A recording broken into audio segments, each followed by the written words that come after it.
Фильм ғалымдар тобының Ресей түбегіндегі орманды зерттеумен басталады, оларды тұрғын бастап жүреді. Бұл ғылыми экспедицияның мақсаты тарихи құнды сирек жануарларды іздеу және сақтау. Орманның тереңінде олар аюға ұқсас, бірақ қалыптыдан тыс үлкен іздерді табады. Ішке қарай жылжыған сайын олар іштері ауыр жарақатты бірнеше аюға кездеді. Жақынырақ қарағанда олар қалыптыдан тыс жыртқыштың тырнақ іздерін анықтайды. Бірнеше белгі жинағаннан кейін олар орманда түнеп үлкен жануардың пайда болуын күтеді. Ұзақ күткеннен кейін Брэндон бұталар арасындағы қозғалысты байқайды, бірақ шыққан нәрсе түлкі ғана. Барлығы сақ болуды тоқтатқан кезде орманда қорқынышты ақырғы естіледі, үлкен аюдың силуэті көрінеді. Харкер үлкен жануарға оқ атуға дайындалады, бірақ Трэвис оны тоқтатып алаңдатады.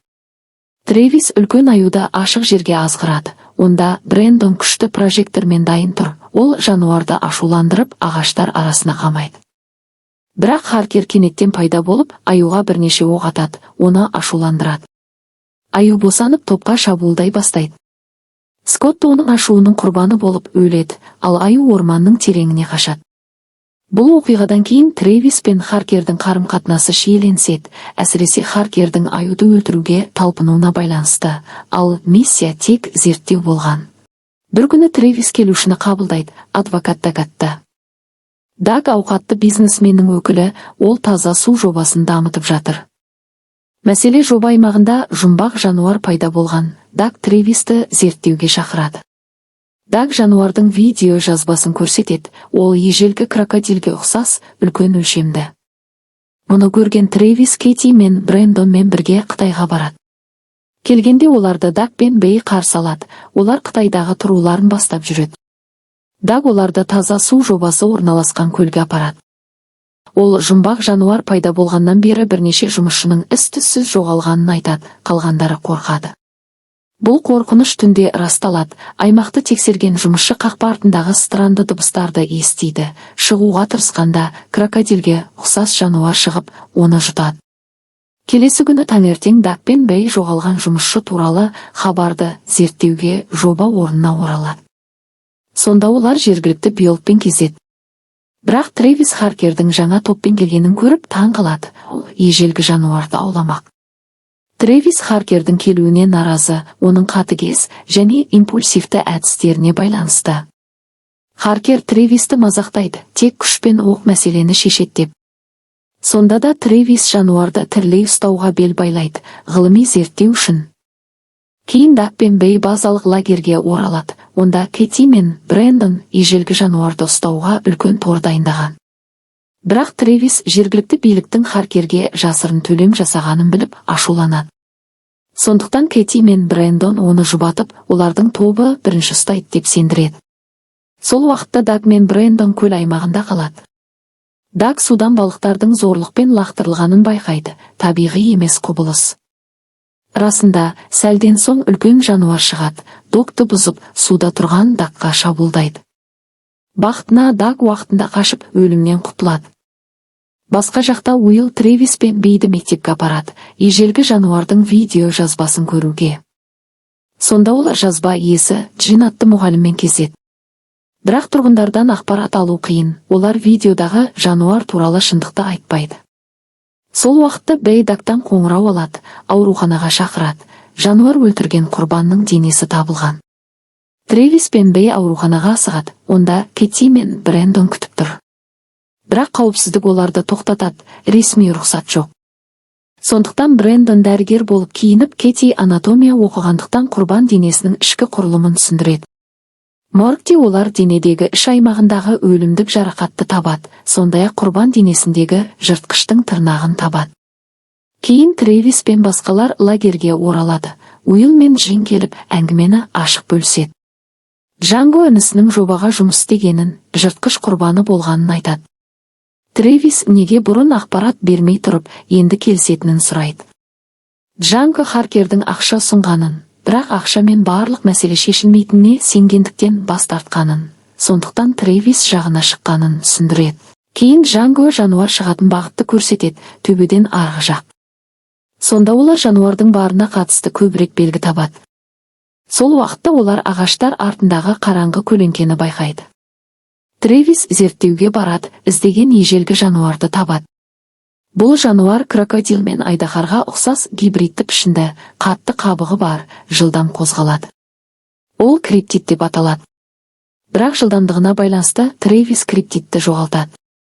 Келесі күні даг жоба орнында тағы шабуыл болғанын хабарлайды.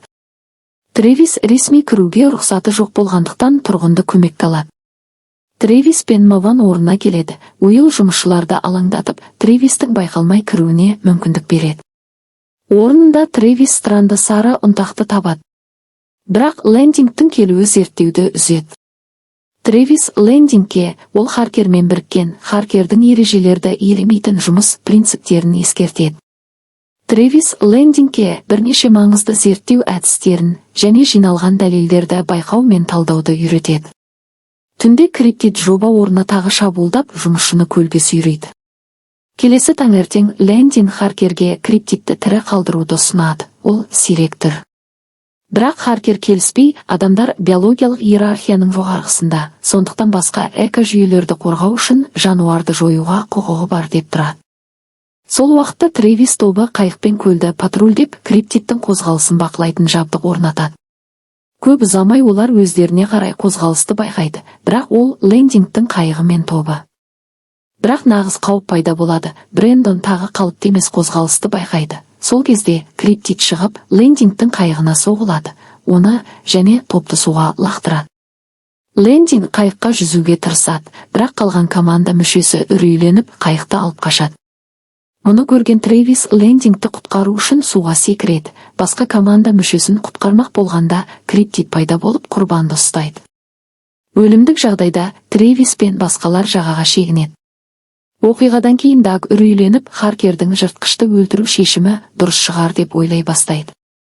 Бірақ Трэвис ғылыми зерттеу үшін жануарды қорғаудың жақсы жолы бар деп тұрады. Трэвис өз ойын айтып, дагты сендіреді. Келесі таңертең Трэвис пен топ үлкен жануарды ұстау жоспарын талқылайды. Су жануарлары қатты дыбысқа сезімтал болғандықтан олар криптидтің де қатты шуға әсер ететінін болжайды. Сондықтан Трэвис пен Лендинг Харкердің жұмыс аймағына кіріп, бай зерттеген және сақтаған дыбыс деректерін ұрлауды жоспарлайды. Олар Харкердің бөлмесіне кіріп, деректерді көшіреді. Бірақ олардың бары байқалып, Трэвис пен Лендинг ұсталып байланады. Лендингтің Трэвис жағына шыққаны Харкерді ренжітеді. Барлығы шыққаннан кейін Трэвис газ плитасын қосып, жалын мен қолын байлаған арқанды өртейді. Содан Лендингке көмектеседі. Шығар алдында Трэвис газ жарылысын тудырып алаңдатады. Жарылыс хаосында Трэвис пен Лендинг қашады. Харкердің адамдары мотоциклмен қуғанына қарамастан. Ақырында олар қуғыншыны естен тандырып лагерге қайтады. Трэвис бұрын криптид із қалдырған жерде тапқан сары ұнтақты есіне түсіреді. Ол үңгірлерде кезетін минерал. Одан ол криптидтің үңгірді жасырынған жер ретінде пайдаланатынын тұжырымдайды. Трэвис уақыт жоғалтпай, бүкіл топ сол жерге аттанады. Бірақ қайықпен жүргенде айналадағы қалыпты емес қозғалысты байқайды. Брэндон дыбыс құрылғысын қосады, бірақ жабдық ақау шығарады. Сол уақытта криптид жақындайды.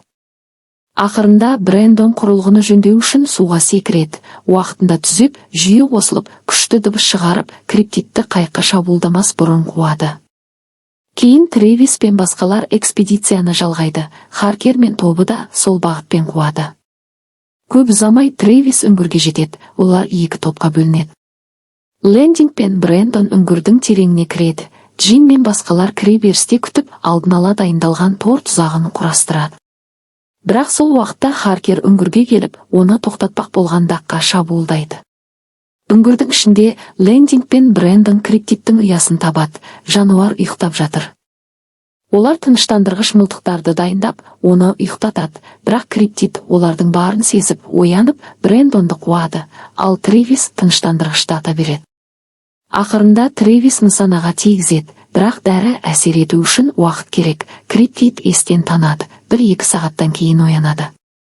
Сол кезде Харкер пайда болып, жануарды өзіне алмақ болады. Трэвис пен Харкер арасында күрес басталады. Күресте Харкер басым болып, Трэвисті жерге басады. Трэвис шындықты айтады, ұстаған жануар күші криптид, ал ана криптид сыртта. Расында, әлдеқайда үлкен ана криптид пайда болады, барлығын қорқытып қашырады. Сонда да Харкер оқ атуды жалғайды, оны өлтіруге тырысады. Хаоста Трэвис пен Лэндинг жасырынып, үңгір кіреберісіне шығады. Кэти мен Джин тордың ішінде жасырынған. Бірақ Брэндон топтан бөлініп қалады. Сол уақытта ана криптид ашулы шабуылдап, Харкер тобының мүшелерін біртіндеп өлтіреді. Харкердің өзі жартасқа соғылып, естен танады. Ана криптид Трэвис пен басқалар жасырынған торға қарай жүгіреді.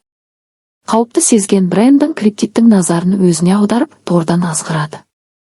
Осының арқасында Трэвис пен топ қашып қайыққа отырады. Трэвис дыбыс құрылғысын қосып торға оралады, ана криптидті шаршатуды жалғайды. Кейін Трэвис дыбысты өшіреді, ана криптид ауыртпалықпен ақырып, торды жартасқа лақтырады, бұл оны шаршатып әлсіретеді. Трэвис сол сәтті пайдаланып қашып үңгір сыртындағы командасына қосылады. Ежелгі жануарды ұстағаннан кейін олар криптидті ұзақ мерзімді зерттеу үшін оқшаулайды.